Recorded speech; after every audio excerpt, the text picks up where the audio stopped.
7 Action News This Morning starts now with a breaking news alert. We are following breaking news this morning, that dire situation in Baltimore, a cargo ship taking out the Francis Scott Key Bridge. Now, the video is just unbelievable. It shows the moments that cargo ship hits the bridge, causing it to collapse. And officials there are calling this a mass casualty event with multiple vehicles, possibly as many as 20 people falling into the water below.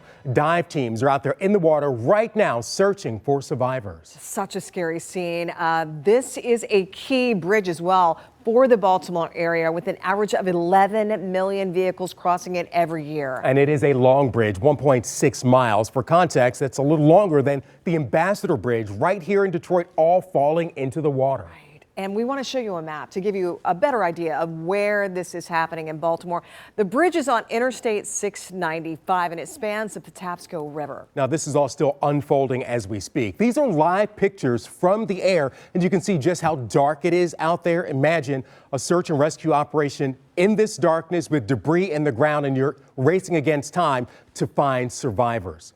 Scripps News Baltimore reporter Jonathan Hunter is there on the scene and shows us his vantage point from the ground.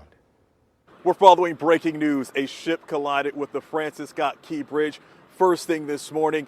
Baltimore City Police tell us they received reports just after 1:30 this morning that people may have been in the water and workers may have been in the water. We are less than half a mile away from the Francis Scott Key Bridge, and this is the closest we are allowed due to safety concerns.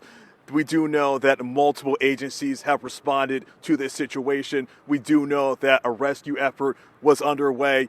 We are expecting to get more information from the Baltimore City officials in the next few hours. And we do know that the Maryland Department of Transportation is directing people to stay away from this area. They are telling people to use I-95 or 895. And again, this is still a very active situation, still developing, and we're waiting for more information, and we will provide you with the latest information. In Baltimore, I'm Jonathan Hunter reporting for Scripps News. And we thank him for the reporting on the ground there. As we were saying earlier, this is a very, very busy bridge. And Mike, you said, well, and we know you used to live in Baltimore for several years in that area. And this is such a crucial route there. Kind of paint a picture for us as to how vital it is. That's right. And that reporter there, WMAR, is a station that I was working for. Yeah. Right there. That's our sister station.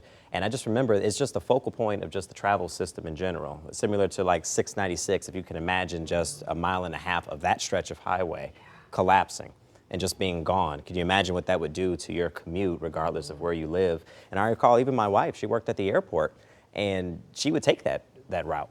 You know, often. So just think about just the people that use it on a daily basis. And there's going to be a ripple effect because it is such a crucial part of their travel system in general. The Beltway is what we call it locally.